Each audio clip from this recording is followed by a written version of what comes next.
You want to save? I'll get right on it.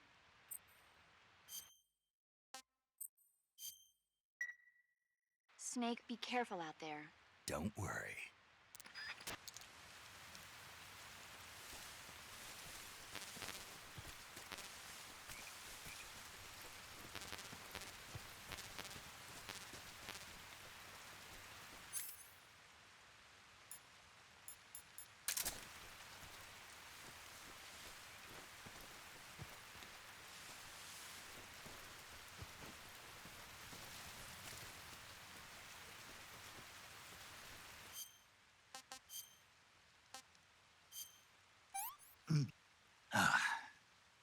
I'm full.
Snake, the lake is just over that cliff.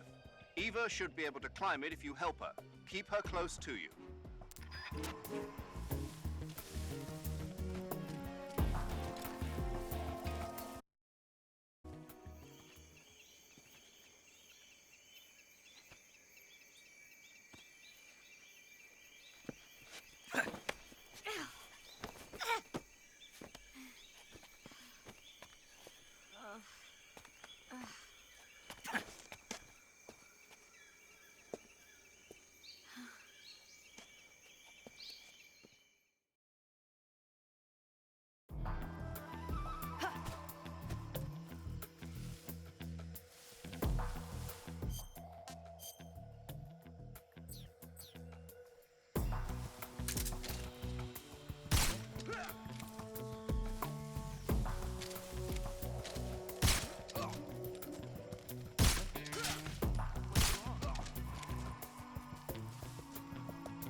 Can I have seconds?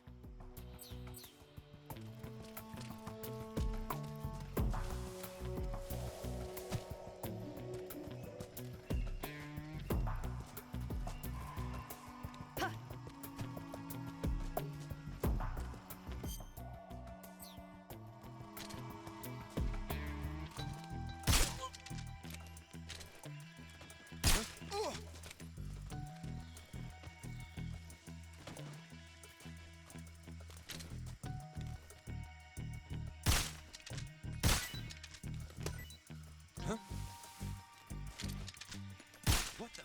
Huh?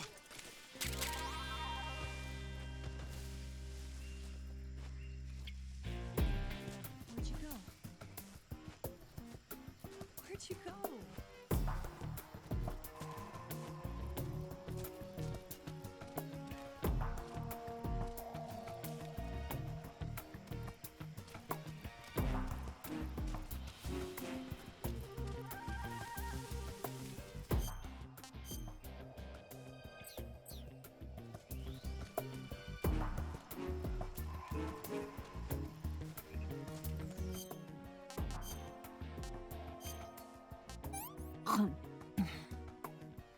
Well, not bad at all.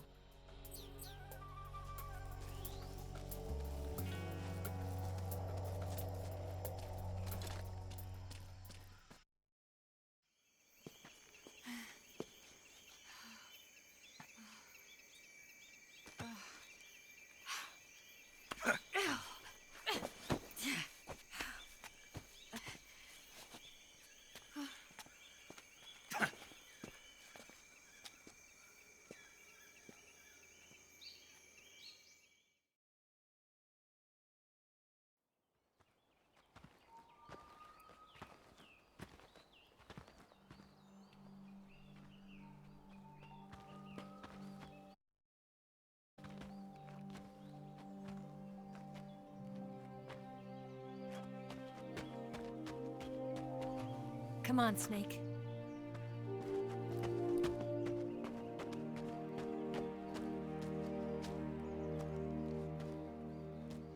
We made it.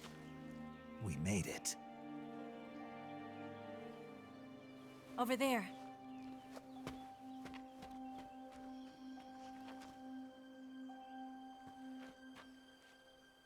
It's the boss, isn't it? I'll go get the wig ready to take off. Right. I'll leave you two alone. But come back in one piece, okay?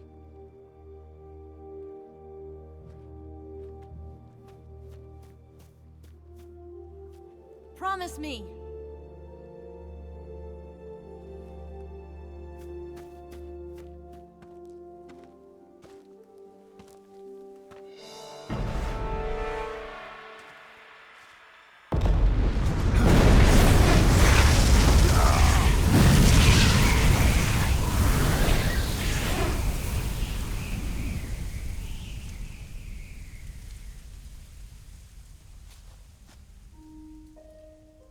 Life's end.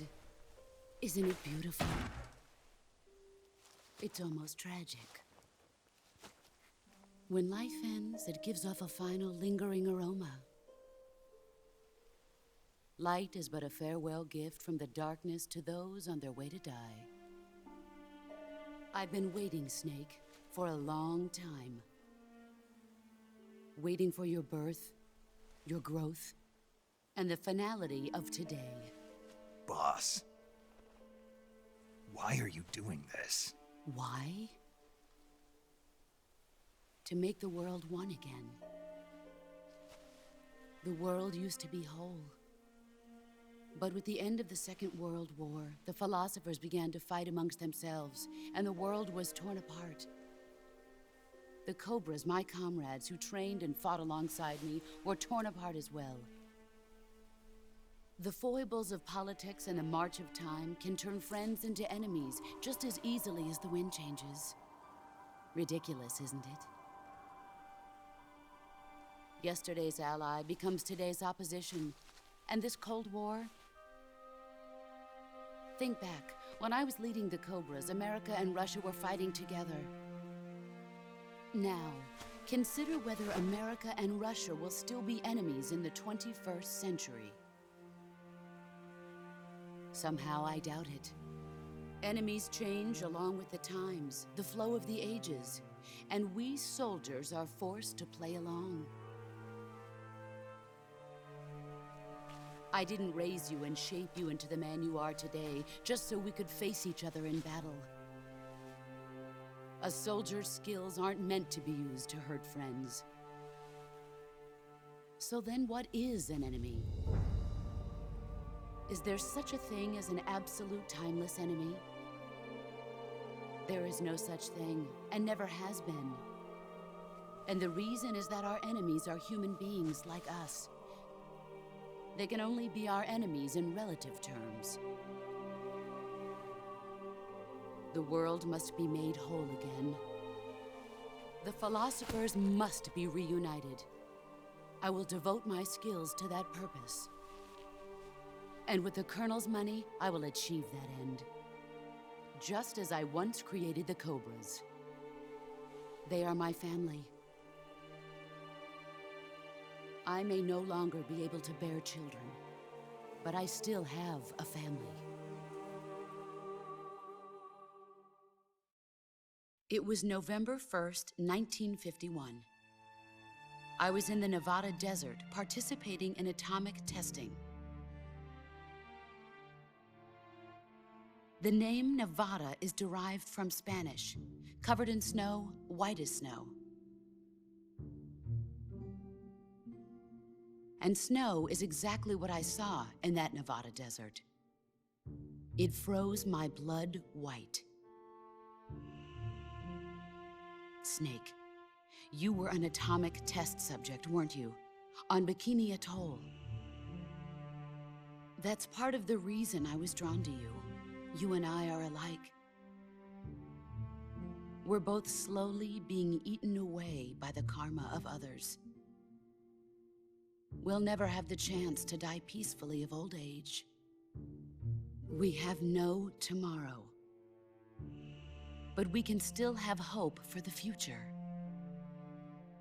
In 1960, I saw a vision of the ideal future from space. 3 years earlier, the Soviet Union had succeeded in launching Sputnik, the first man-made satellite in history, into orbit.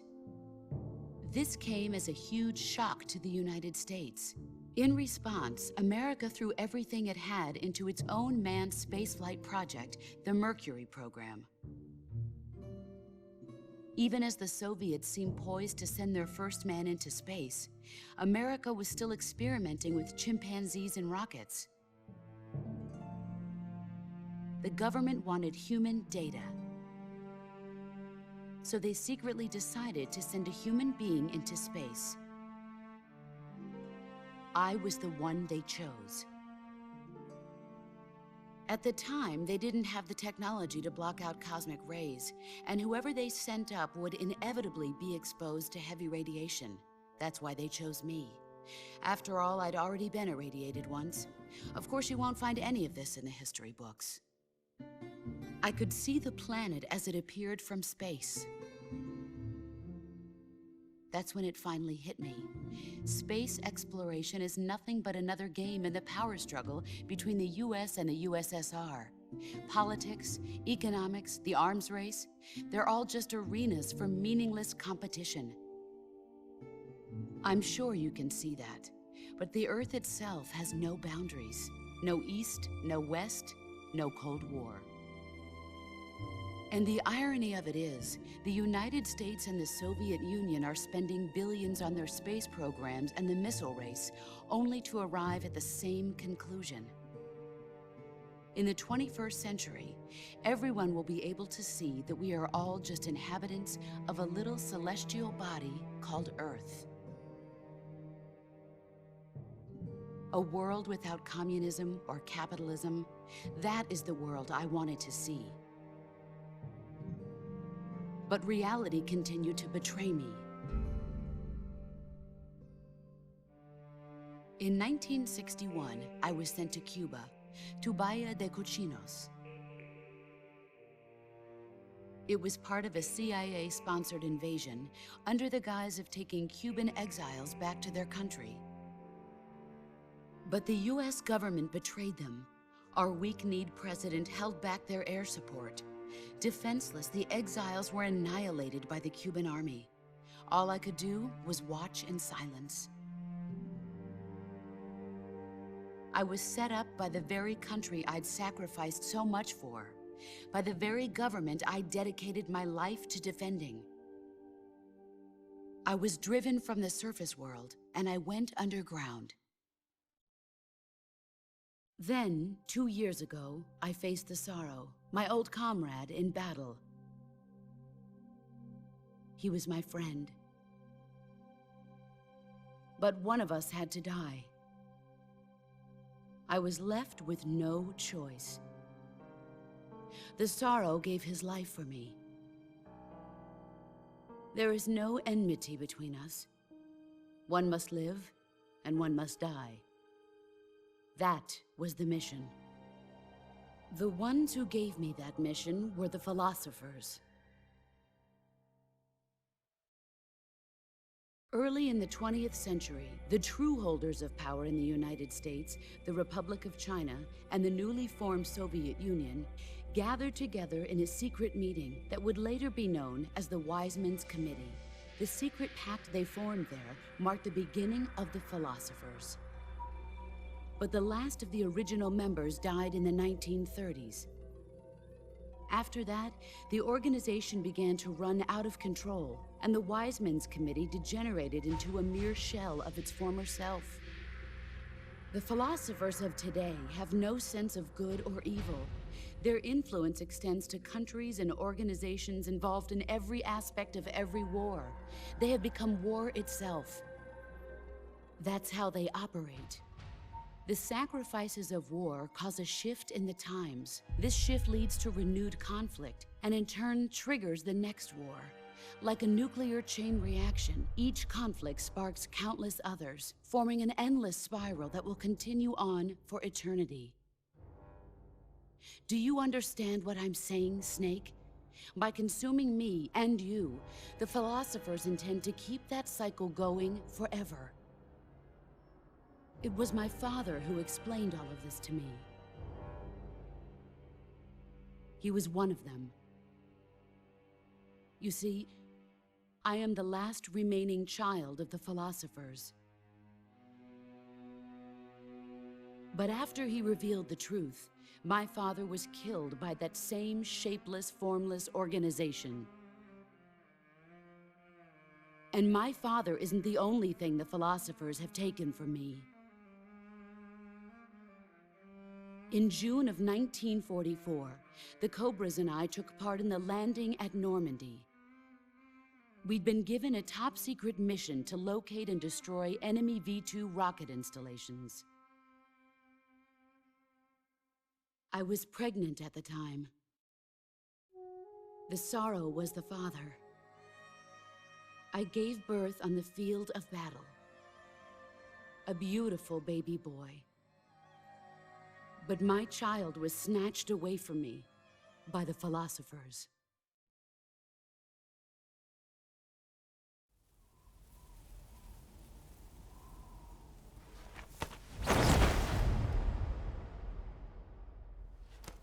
Look at this scar. This is proof that I was once a mother. I gave up my body and my child for my country. There is nothing left inside me now. Nothing at all. No hatred, not even regret. And yet sometimes at night, I can still feel the pain creeping up inside me, slithering through my body like a snake.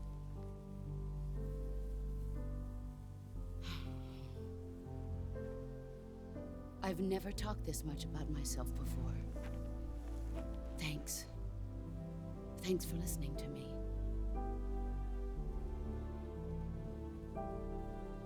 I feel content. Snake? Commence the operation. I raised you. I loved you. I've given you weapons, taught you techniques, endowed you with knowledge. There is nothing more for me to give you. All that's left for you to take is my life, by your own hand. One must die, and one must live. No victory, no defeat. The survivor will carry on the fight. It is our destiny. The one who survives will inherit the title of boss. And the one who inherits the title of boss will face an existence of endless battle. I'll give you 10 minutes. In 10 minutes, MiGs will come and bomb the hell out of this place. If you can beat me in less than 10 minutes, you'll be able to escape in time. Let's make this the greatest 10 minutes of our lives, Jack. Boss. You're a soldier. Finish your mission. Prove your loyalty. Face me. I come.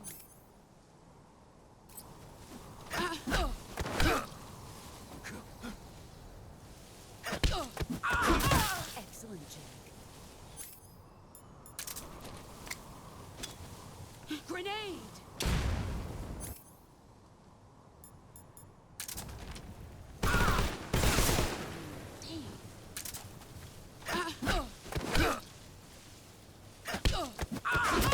You're better than I remember.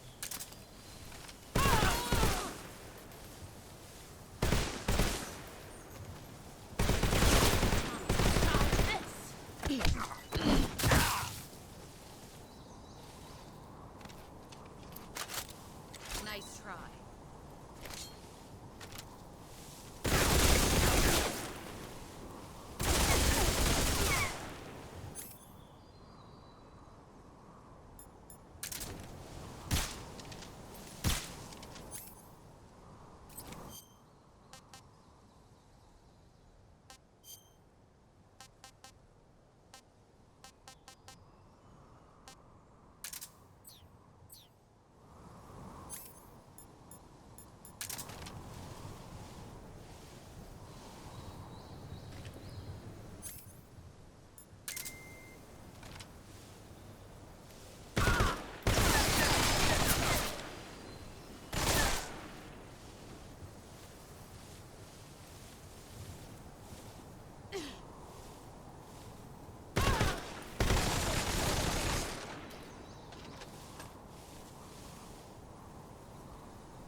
That's damn good.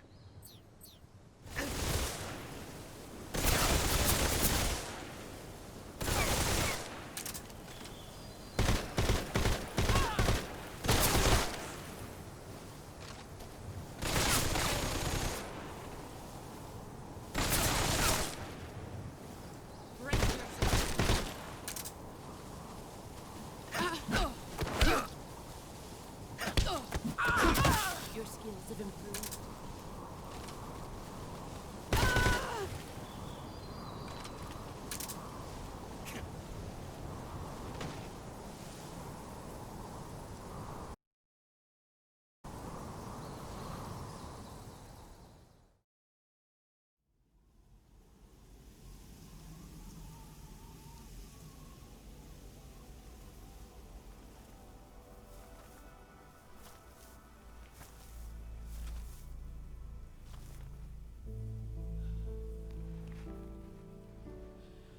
Take this.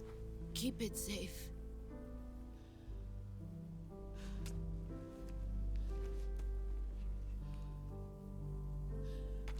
It's our only hope.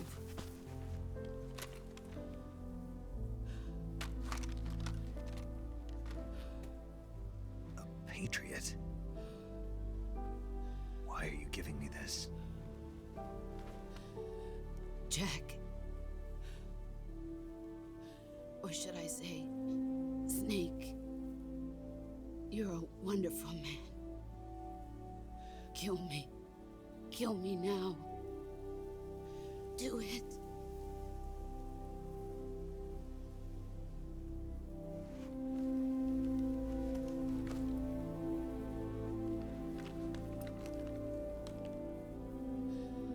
There's only room for one boss and one Snake.